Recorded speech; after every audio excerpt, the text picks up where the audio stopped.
PCC chief Jitu Patwari का बयान। नर्मदापुरम में हो रहे रीजनल इंडस्ट्री कॉन्क्लेव पर बोले, मुख्यमंत्री को पहले आज तक के इन्वेस्टर मीट से आए निवेश को लेकर पत्र जारी करना चाहिए। श्वेत पत्र। हमारा प्रदेश सबसे ज्यादा कर्जदार और बेरोजगार हो गया है। प्रदेश को सुरक्षित और करप्शन मुक्त बनाने में मुख्यमंत्री के प्रयास अधूरे दिखते हैं।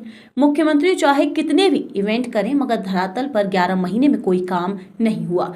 16 तारीख को कांग्रेस पार्टी मांगेगी मुख्यमंत्री के काम का हिसाब। आदिवासी विधायक कमलेश्वर डोडियार से डॉक्टर द्वारा अभद्रता करने पर बोले, मैं सभी विधायकों को चिट्ठी लिख रहा हूं। यदि इस तरह से जनप्रतिनिधियों का अपमान होता रहा तो आज विपक्ष के विधायकों का अपमान हो रहा है, कल पक्ष के विधायकों का भी अपमान होगा।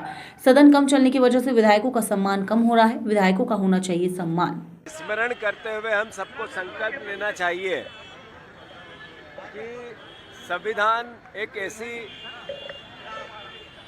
पवित्र ग्रंथ है जिसका अनुसरण देश के हर नागरिक को आत्मसात करना चाहिए।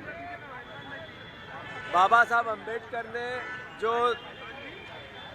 दुनिया को पाठ पढ़ाया, जो देश को पाठ पढ़ाया, जो इंसानियत को एक संदेश दिया, दुनिया भर की इंसानियत को जो समानता है, एक समान है हर नागरिक, इस भावना को संविधान के अंतर्गत ताकत दी, जो इस देश की मूल एकता और अखंडता का मंत्र है। फिर से चूंकि आज देश में संविधान की रक्षा के संकल्प को लेने की आवश्यकता है। बाबा साहब ने कहा था, जिन हाथों में संविधान रहेगा वो उसका उपयोग और दुरुपयोग दोनों कर सकते हैं। तो देश के लिए चिंता का विषय है कि आज जितनी स्वायत्त संस्था है वो कमज़ोर होकर सरकार के लिए काम करने लगी है, देश के लिए काम नहीं करने लगी, एक विचारधारा के लिए काम करने लगी है। ये बाबा साहब को जो संदेश था वो संदेश एक बार फिर निरूपित होते दिखा है। देश के हर नागरिक का दायित्व है कि इस संविधान की ताकत को बनाए रखने में भरपूर सहयोग के साथ, समर्पण के साथ संघर्ष करें।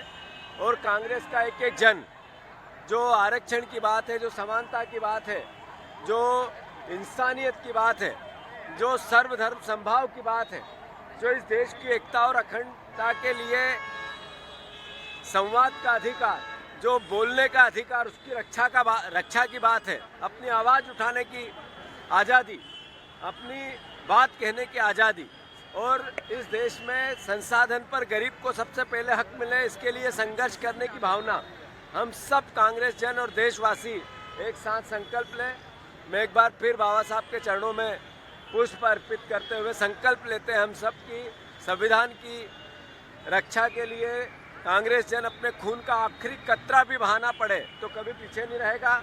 और साथ ही साथ जैसा देश की आज़ादी में कांग्रेस के विचार का योगदान है, हमारे महापुरुषों का योगदान है, देश के संविधान की रक्षा के लिए जरूर आज उन हाथों में है ये संविधान जो इसका सदुपयोग नहीं कर पा रहे हैं, पर संविधान की ताकत भी इतनी है कि एक दिन उन हाथों में भी ये जाएगा जो देश के असली संविधान की रक्षा करने के लिए अपने आप को न्यौछावर करते हैं। फिर से मैं बाबा साहब के चरणों में सर रखकर प्रणाम करता हूँ।